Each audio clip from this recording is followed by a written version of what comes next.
Friends, video को start करने से पहले एक छोटा सा इंस्ट्रक्शन है। For the best test series और बुक्स फॉर एसएससी जेईई का लिंक मैंने नीचे डिस्क्रिप्शन में डाला हुआ है। इसके अलावा आप हमारा टेलीग्राम चैनल भी ज्वाइन कर सकते हैं, जिसका लिंक आपको नीचे डिस्क्रिप्शन में और फर्स्ट कमेंट बॉक्स में मिल जाएगा। तो चलिए अब हम अपना वीडियो कंटिन्यू करते हैं।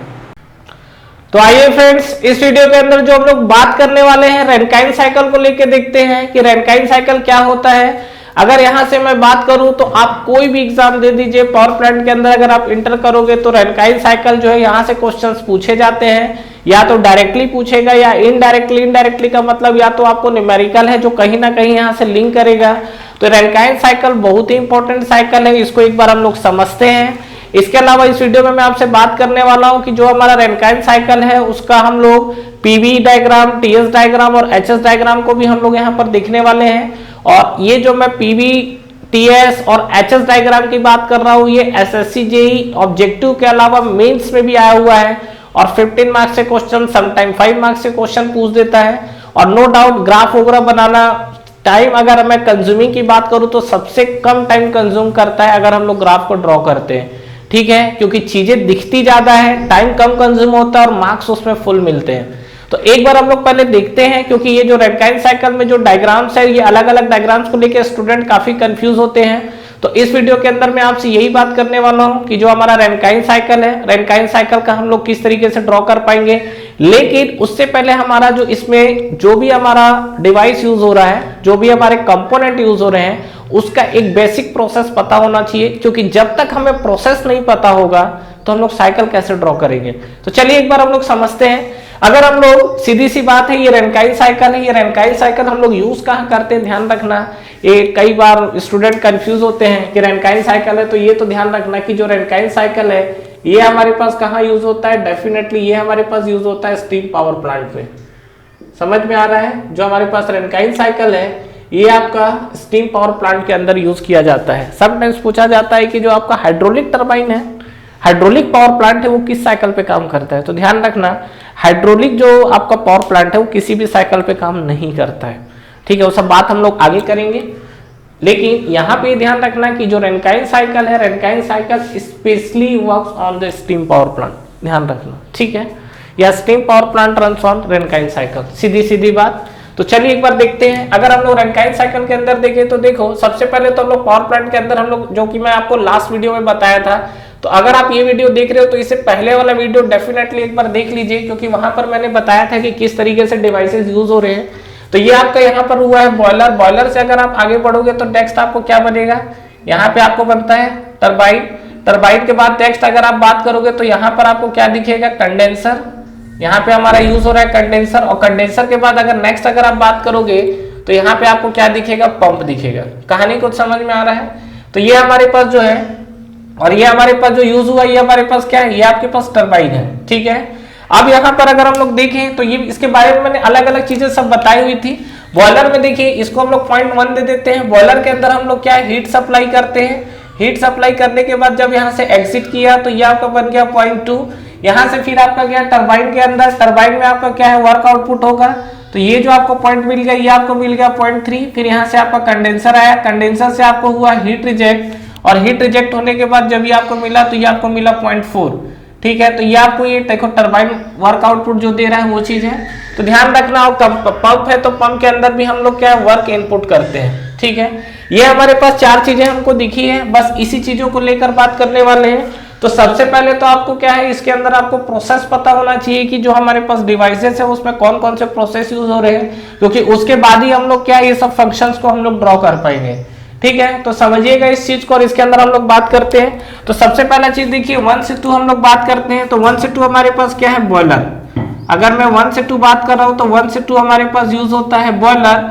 और इस बॉयलर के अंदर हम लोग बात करें तो इसमें हमारा कौन सा प्रोसेस यूज होता है, no doubt constant pressure heat addition है। तो यहाँ पे हम लोग लिख सकते हैं क्या, जो हमारे पास बॉयलर है, boiler is the constant pressure heat addition, ठीक है, कांस्टेंट प्रेशर हीट एडिशन, ध्यान रखना।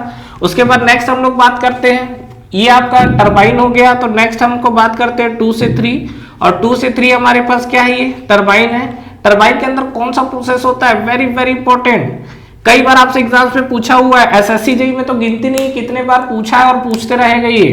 ठीक है, स्टीम टरबाइन के अंदर भी हम लोग इसको बात करने वाले हैं। तो ध्यान रखना, जो हमारे पास एक टरबाइन है, टरबाइन में आपका होता है कि एक्सपांशन होता है, प्रोसेस कौन सा होता है, यहाँ पे अगर आप देखोगे तो ये आपका रिवर्सिबल एडियाबैटिक है। तो यहाँ पे टरबाइन के अंदर अगर हम लोग बात करें तो टरबाइन के अंदर हम लोग लिख सकते हैं क्या, रिवर्सिबल एडियाबैटिक एक्सपांशन। ठीक है, रिवर्सिबल एडियाबैटिक एक्सपांशन। और सबसे बड़े मुद्दे की बात ये कि जो आपका रिवर्सिबल एडियाबैटिक होता है इसी को हम लोग क्या लिखते हैं, आइसेंट्रोपिक। ठीक है, ये सब हमने थर्मोडायनेमिक्स में पढ़ा हुआ है, तो ध्यान रखना रिवर्सिबल एडियाबैटिक है तो इसको हम लोग क्या लिख रहे हैं, एक्सपांशन ये लिख रहे हैं। ठीक है, नेक्स्ट हम लोग बात करते हैं 3 to 4। तो 3 to 4 की अगर हम लोग बात करें तो इसमें आपका क्या लगा हुआ है, 3 to 4 में कंडेंसर। तो यहाँ पे ये हमको दिख रहा है कंडेंसर की कहानी। और ये जो हमको कंडेंसर की अगर हम लोग बात करते हैं तो ये हमको दिखेगा कांस्टेंट प्रेशर हीट रिजेक्शन में। तो ये आप देखिए क्या होगा, अगर हम लोग बात करते हैं कांस्टेंट प्रेशर हीट रिजेक्शन। ठीक है, तो कांस्टेंट प्रेशर हीट रिजेक्शंस की अगर हम लोग बात करें तो यहाँ पे ये आपका कांस्टेंट प्रेशर में क्या है, आपको हीट रिजेक्ट करता हुआ दिख रहा है। ठीक है, नेक्स्ट अगर हम लोग बात करते हैं तो नेक्स्ट हमारा है पंप। तो यहाँ पे नेक्स्ट हम लोग देख सकते हैं क्या, 4 to 1। और 4 to 1 हमारे पास क्या यूज हुआ है, ये आपका यूज हुआ है पंप। और पंप के अंदर अगर आप देखोगे तो आपको क्या दिखेगा, 4 to 1 में आपका जो पंप है, तो देखो ये जैसे रिवर्सिबल एडियाबैटिक एक्सपांशन है तो ये आपको क्या मिलेगा, कंप्रेशन मिलेगा। तो यहाँ पे अगर हम लोग बात करें तो ये आपको दिखेगा क्या, रिवर्सिबल एडियाबैटिक कंप्रेशन।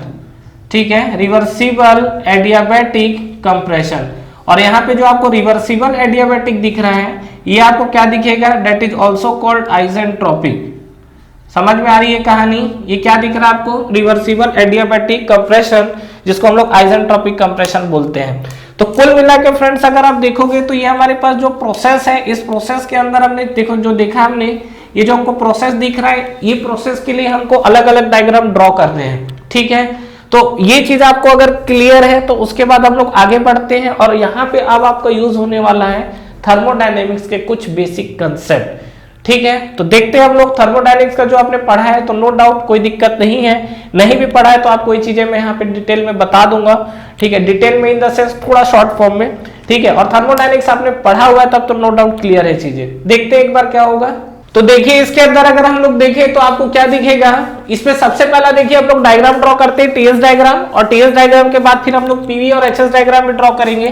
तो यहाँ पे अगर हम लोग बात करते हैं टीएस डायग्राम को लेकर तो देखिए ये आपका क्या है, टेम्परेचर है और यहाँ पे हमारे पास क्या है, एंट्रोपी है। और टीएस डायग्राम के अंदर अगर हम लोग देखें तो आपको याद होगा इस तरीके से कुछ डोम कर्व बनता है और ये जो डोम कर्व है बिल्कुल आपका सिमेट्रिक बन रहेगा।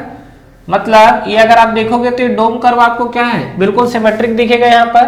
तो स्टीम पावर प्लांट के अंदर अगर हम लोग बात करें तो क्या क्या चीजें आपको दिखेगी, आप देखिए एक बार। सबसे पहला चीज यहाँ पर होता है 1 से 2 बॉयलर। और 1 से 2 बॉयलर मतलब कांस्टेंट प्रेशर हीट एडिशन, यही चीज दिख रहा है। तो यहाँ पर देखिए ये आपका जो पॉइंट, ये आपका जो रीजन है ये आपका लिक्विड रीजन है, ये आपका क्या है, वेपर रीजन है। और ये जो बीच का रीजन है लिक्विड प्लस वेपर है। ठीक है, दिस इज द लिक्विड, ये आपका लिक्विड प्लस वेपर है और ये हमारे पास क्या है, वेपर है। तो यहाँ पे अगर हम लोग बात कर रहे हैं 1 से 2 आपका बॉयलर है, that is the constant pressure heat addition की बात हो रही है। तो यहाँ पे आप देखिए कांस्टेंट प्रेशर हीट एडिशन आपको कैसा दिखेगा, ये आपका जो देखो सीधी सी बात है, बॉयलर के अंदर देखो इंटर क्या कर रहा है, लिक्विड, बाहर क्या निकल रहा है, स्टीम और वेपर, यही निकल रहा है। और ये हमारे पास मतलब एक चीज मुझे ये समझ में आया कि बॉयलर के अंदर लिक्विड पॉइंट 1 है तो लिक्विड कहीं यहां से स्टार्ट होगा और जो स्टीम आपका दिख रहा है, स्टीम आपका इस जोन में है। मतलब मुझे लिक्विड से वेपर या स्टीम की तरफ जाना है थ्रू द कांस्टेंट प्रेशर। अब टीएस डायग्राम में याद करिए कांस्टेंट प्रेशर लाइन कैसा जाता है, ये आपको थर्मोडायनेमिक्स से पूरा डिटेल में बताई हुई चीज है। मान लीजिए कि सपोज ये पॉइंट 1 आपका लिक्विड जोन है बॉयलर का, तो यहां से हम कांस्टेंट प्रेशर लाइन चलते हैं तो ये हमको मिलेगा, ये हमको मिला कांस्टेंट प्रेशर लाइन। इसके बाद फिर ये लाइन बिल्कुल आपकी क्या है, हॉरिजॉन्टल चली जाएगी। और इसके बाद फिर हम लोग बात करेंगे तो ये आपको जो मिलेगा, ये आपको क्या मिलेगा, ये जो आपको मिलेगा ये आपको मिला 0.2। कहानी क्लियर है। तो 1 से 2 अगर आप देखोगे तो ये आपका क्या है, बॉयलर है और बॉयलर के अंदर आपको क्या दिख रहा है, कांस्टेंट प्रेशर हीट एडिशन। ठीक है, this is the almost constant pressure line. Dome के अंदर कांस्टेंट प्रेशर लाइन हॉरिजॉन्टल होती है, डोम के बाहर आपका कर्व होता है। ठीक है, अच्छा, ये लाइन इधर से मतलब लेफ्ट टू राइट क्यों गए हैं? क्योंकि आप हीट ऐड कर रहे हो, हीट ऐड करोगे तो नो डाउट आपका टेम्परेचर भी बढ़ेगा और आपकी एंट्रोपी भी बढ़ेगी, तो इसलिए ये लाइन आपकी 1 से 2 उधर गई है। ठीक है, नेक्स्ट हम लोग बात करते हैं 2 से 3। 2 से 3 आपको क्या मिला हुआ है? टरबाइन मिला हुआ है। कहानी समझ में आ रहा है? तो जो आपको टरबाइन मिला हुआ है, तो यहाँ पे अगर हम लोग बात करें तो टरबाइन में आपका क्या होता है? देखो, reversible adiabatic expansion. Reversible adiabatic को हम लोग बोलते हैं आइसेंट्रोपिक। आइसेंट्रोपिक का मतलब होता है एंट्रोपी कांस्टेंट। तो एंट्रोपी कांस्टेंट का मतलब ये है कि ये जो आपकी एंट्रोपी लाइन है, तो एंट्रोपी कांस्टेंट है तो लाइन वर्टिकल जाएगी, ये तो तय बात है। अब ऊपर जाएगा कि नीचे आएगा ये बताओ। तो यहाँ पर आपका क्या दिख रहा है? एक्सपांशन। और एक्सपांशन अगर हो रहा है तो डेफिनेटली क्या होगा? आपका टेम्परेचर डाउन होगा। तो ये जो आपकी लाइन है वर्टिकली डाउनवर्ड आएगी। तो ये हमारे पास इस लाइन को हम लोग वर्टिकली डाउनवर्ड लेके आ रहे हैं, लेकिन इसको लेके आ तो रहे हैं, लेकिन लेके जाना कहां तक है ये मैटर करता है। तो ये देखो, ऊपर वाला पार्ट आपका गैस है, स्टीम है, अंदर वाला पार्ट लिक्विड प्लस वेपर है। याद करिए कि यहाँ पर जोन हमको क्या मिलता था? डेफिनेटली अगर आपको याद हो, या तो वेपर मिलेगा या लिक्विड प्लस वेपर मिलेगा। तो अगर आपको क्वेश्चन में बोलता है वेपर मिल रहा है तो यहाँ पे आकर रुक लेना, क्योंकि ये आपका सैचुरेटेड वेपर लाइन है। बेसिकली ज्यादातर कंडीशंस पे देखोगे जो एग्जिट करता है तो थोड़ा लिक्विड प्लस वेपर की तरफ आ जाते हैं, तो ये वाला पॉइंट हमको मिलता है। तो ये वाला जो पॉइंट हमको मिल रहा है, this is the third point. तो ये आप देखोगे 1 से 2 हो गया और 2 से आपका 3 हो चुका है यहाँ पर। ठीक है, तो 2 से 3 भी हम लोग यहाँ पे ड्रॉ कर चुके हैं, 2 से आपका 3 वाला पोर्शन। नेक्स्ट अगर आप देखोगे 3 से 4 आपका क्या? कंडेंसर। कंडेंसर आपका जो है this is constant pressure heat rejection. सबसे पहली बात कांस्टेंट प्रेशर लेके जाना है। कांस्टेंट प्रेशर डोम के अंदर चलोगे तो हॉरिजॉन्टल लाइन मिलेगा, क्योंकि ये देखो हॉरिजॉन्टल लाइन है। ठीक है, क्यों आता है? सब थर्मोडायनेमिक्स में बताया हुआ है। तो 3 से 4 आपका हॉरिजॉन्टल आएगा। ठीक है, लेफ्ट जाना है कि राइट जाना है? हीट रिजेक्ट हो रहा है। हीट रिजेक्ट होने पर एंट्रोपी क्या होती है? कम होती है। कम होती है मतलब ये लाइन आपकी इधर आएगी, तो ये वाली जो आपकी हॉरिजॉन्टल लाइन है ये बिल्कुल आपको इस तरीके से मिलेगा। ठीक है, तो ये आपको मिलेगा 3 to 4। समझ में आया कहानी? तो ये ध्यान रखिएगा, ये this is the liquid zone. अब बात मैं यहाँ की क्यों रोका हूं? क्योंकि देखो मैंने आपको बताया हुआ था कि जो कंडेंसर है, कंडेंसर से जो बाहर आएगा जैसे ही लिक्विड बना निकाल दो, क्योंकि हम लोग ने कंडेंसर लगाया ही इसलिए ताकि लिक्विड में कन्वर्ट हो जाए, ताकि ये जो पंप है इस लिक्विड को पंप करके बॉयलर तक पहुंचा सके। ठीक है, तो जैसे ही वो लिक्विड बना, और इस लिक्विड को हम लोग बोलते हैं that is called saturated liquid. ये जो आपका यहाँ पर लिक्विड जोन मिल रहा है इसको हम लोग क्या बोलते हैं? Saturated liquid. तो यहाँ पे अगर हम लोग देखें तो आपको क्या दिखेगा? ये हमको जो मिलता है this is called saturated liquid. कहानी कुछ समझ में आया? ये आपको क्या मिला? Saturated liquid. ठीक है, तो ये आपका बना 4। और नेक्स्ट हम लोग बात करते हैं 4 से 1 की तरफ। ठीक है, तो ये अगर हम लोग बात करें तो ये हमको मिला 1 2 3 4 इस तरीके से। ठीक है, तो ये जो हमको मिला है this is the TS diagram. और टीएस डायग्राम ये जो हमको मिला हुआ है ये रैनकाइन साइकिल के लिए है, तो ध्यान रखिएगा। तो टीएस डायग्राम में ये जो हमारा डोम है 1 2 3 4 और इस तरीके से आपका ये साइकिल चल रहा है। क्लियर है यहाँ तक? चलिए नेक्स्ट हम लोग बात करते हैं। और ये जो हमारा टीएस डायग्राम ये डेफिनेटली बहुत इंपॉर्टेंट डायग्राम है। इसके बाद नेक्स्ट अगर हम लोग बात करते हैं यहाँ पर पीवी डायग्राम अगर ड्रॉ करना चाहें तो किस तरीके से होगा? तो सबसे पहला बात ध्यान रखिएगा कि जो टीएस डायग्राम है इसको डोम बोलते हैं ना, डोम बिल्कुल सिमेट्रिक बनता है। सिमेट्रिक बनने का बोलने का मतलब है कि इसको अगर काटोगे तो दोनों एक दूसरे को ओवरलैप कर लेंगे, समझ रहे हो? तो इसी तरीके से अगर हम लोग बात करते हैं किसका? पीवी डायग्राम के लिए, तो पीवी डायग्राम की अगर हम लोग बात करें तो पीवी डायग्राम के अंदर क्या होगा? यहाँ पे ये अगर हम लोग देखते हैं तो यहाँ भी आपको डोम मिलेगा, लेकिन ये डोम सिमेट्रिक नहीं होता, ध्यान रखना। ठीक है, यहाँ पर ये जो आपको डोम मिल रहा है ये डोम आपका सिमेट्रिक नहीं होता, इस तरीके से लाइन आगे बढ़ती है। तो ये हमारे पास जो है this is the PV diagram. अब इस पीवी डायग्राम के अंदर अगर हम लोग देखें तो देखिए कैसा कर्व जाएगा हमारा।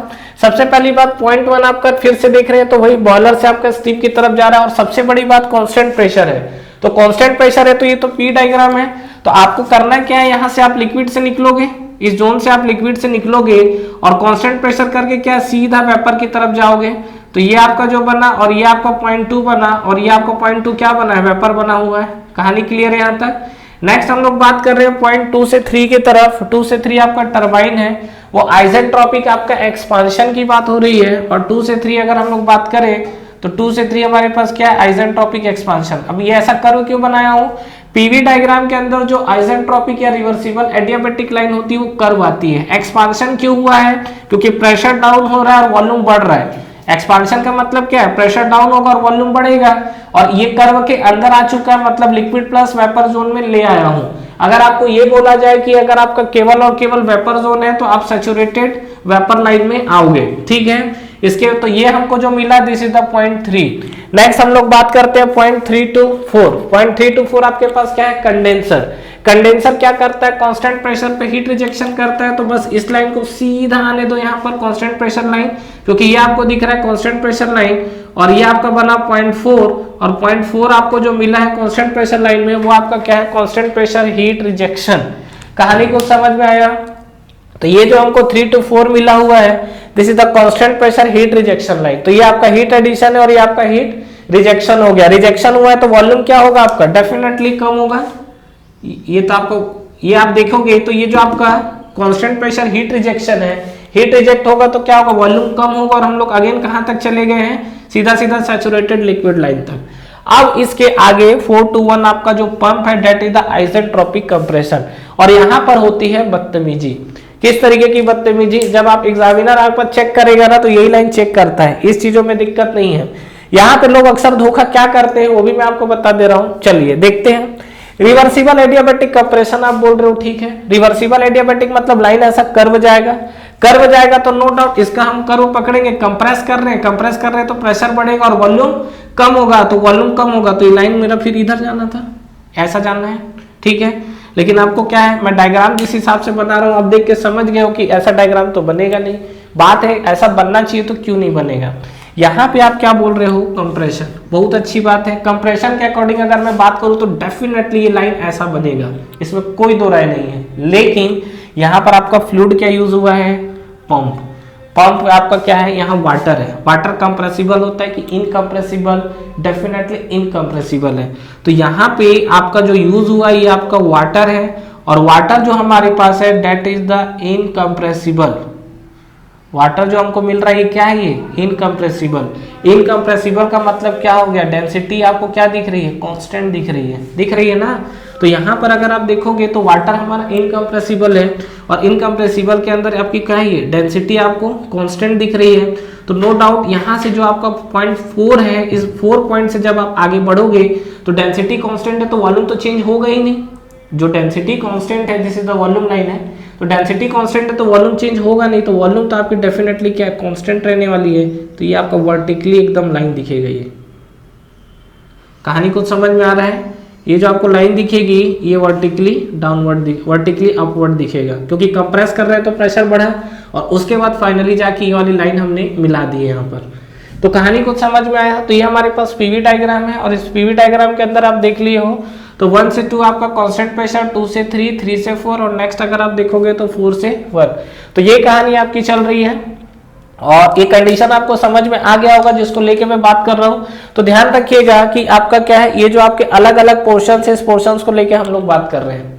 क्लियर है यहाँ तक। तो चलिए ये हमारे पास पोर्शन हो गया। पीवी डायग्राम को लेके ध्यान रखना, लोग अक्सर मिस्टेक यहीं पर करते हैं। नेक्स्ट अगर मैं बात करूं तो नेक्स्ट हमारा होता है टीएस डायग्राम, और टीएस डायग्राम के अंदर अगर आप देखोगे तो क्या मिलेगा, सॉरी टीएस हो गया, पीवी हो गया। नेक्स्ट हम लोग बात करते हैं एचएस डायग्राम की, ठीक है। तो एचएस डायग्राम हमारे पास कैसा बनेगा, अगर हम लोग एचएस डायग्राम की बात करेंगे तो एचएस डायग्राम हमारे साथ कैसा बनेगा देखते हैं। तो एचएस डायग्राम के अंदर अगर आप देखिए तो आपका सबसे पहली बात कर्व की अगर हम लोग बात करें तो कर्व कुछ इस तरीके से बनता है, ठीक है। ज्यादा आपको हाइट नहीं मिलेगा, ठीक है। ये सब जो आपका है डोम जो आपका बन के आता है ये सब ग्राफ से आता है। मैंने टीएस का बहुत डिटेल में थर्मोडायनेमिक्स में आपको बताया हुआ है। तो ये जो हमको मिला ये एचएस डायग्राम मिला हुआ, एचएस डायग्राम में हमको कुछ इस तरीके का कर्व मिला हुआ है। अब क्या है, इस पर डेफिनेटली हमको क्या है, ये प्रोसेस को ड्रॉ करना है, ये जो भी चीजें चल रही है इसको ड्रॉ करना है, ठीक है। तो यहाँ पर देखिए क्या होगा, सबसे पहला चीज ये एचएस डायग्राम के अंदर कांस्टेंट प्रेशर लाइन कैसा होता है, ठीक है। तो कांस्टेंट प्रेशर लाइन अगर आप देखोगे अगेन थर्मोडायनेमिक्स से पढ़े हुए हैं, इसमें कांस्टेंट प्रेशर लाइन है इस तरीके से डाइवर्जिंग जाती है। लेफ्ट टू राइट जाने पर जो कांस्टेंट प्रेशर लाइन है वो क्या होती है, डाइवर्ज करती है। ये देखो इस तरीके से क्या है, फैल रही है, ठीक है। तो अब देखिए कहानी क्या होगा। सबसे पहला चीज अगर हम लोग बात करें तो 1 से 2 हमारे पास बॉयलर है, और बॉयलर के अंदर आपको क्या है, कांस्टेंट प्रेशर हीट एडिशन की बात चल रही है। तो यहाँ पर अगर कांस्टेंट प्रेशर हीट एडिशन में तो पहले तो हम लोग इंटर कर देते हैं। तो इंटर आप करोगे तो लिक्विड में इंटर करोगे तो ये आपका बन गया 0.1, और ये कहाँ तक चलेगा, 0.2 बॉयलर तक आपका जा रहा है। तो ये वाला जो आपका 0.1 है आप देखिए, तो यहाँ पर ये आगे बढ़ा और नेक्स्ट क्या आपका वेपर के अंदर चले गया। तो ये आपका कांस्टेंट प्रेशर लाइन ही तो है, 1 to 2 boiler, this is the constant pressure heat addition. Heat add करोगे तो एंट्रोपी बढ़ेगा, तो ये आपका 1 से 2 मिल गया। कहानी कुछ समझ में आया।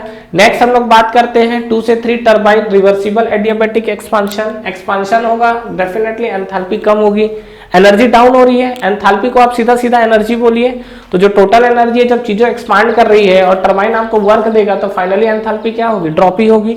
यहां से आप एंथैल्पी को लेके कंफ्यूज मत होइएगा। एंथैल्पी के बारे में अगर हम लोग बात करें तो देखो आप सीधी सीधी बात देख लो, अगर आप एनर्जी इनपुट कर रहे हो तो एंथैल्पी बढ़ेगी और एनर्जी अगर बाहर निकल रही है तो एंथैल्पी कम होगा।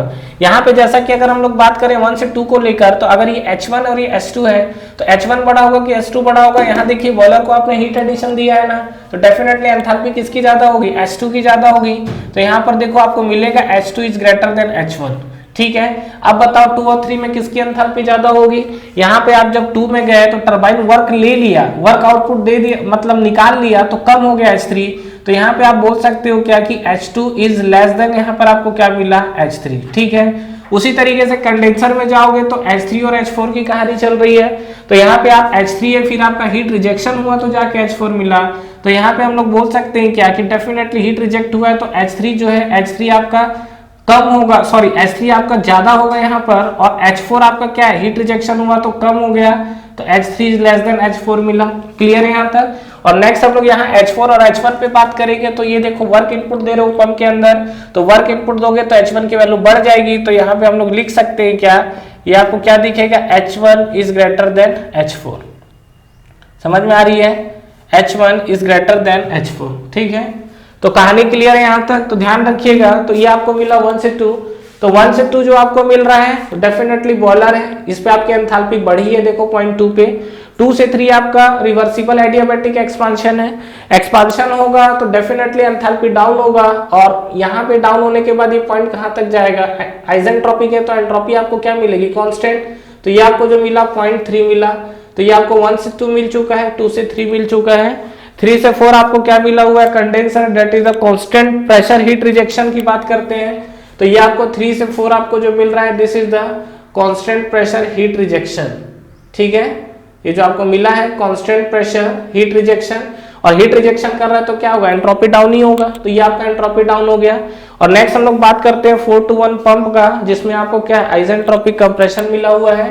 तो ये आपका जो कंडीशन है, तो ये आपको क्या मिलेगा, ये अगर आप देखोगे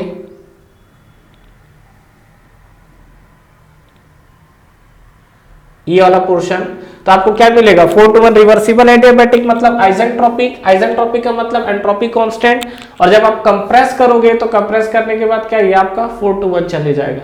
तो ये जो हमको मिला हुआ है ये हमारे पास HS डायग्राम है। तो कहानी कुछ समझ में आया आपको, चीजें कुछ क्लियर हुई। ध्यान रखिएगा कि ये जो हमारे पास है ये हमको HS डायग्राम मिला हुआ है, ये तो ये जो तीनों डायग्राम है इसी की बात कर रहा था। SSC JEE मेंस के एग्जाम में पूछा हुआ क्वेश्चन है ये जो आपसे पूछा है, और नो डाउट इसके बेस पे न्यूमेरिकल भी काफी सारे पूछे जाते हैं। लेकिन यहाँ पे अगर आपको क्या है, चीजों को क्लियर है तब आप डेफिनेटली आगे मूव कर पाओगे, अदरवाइज दिक्कत हो जाएगी।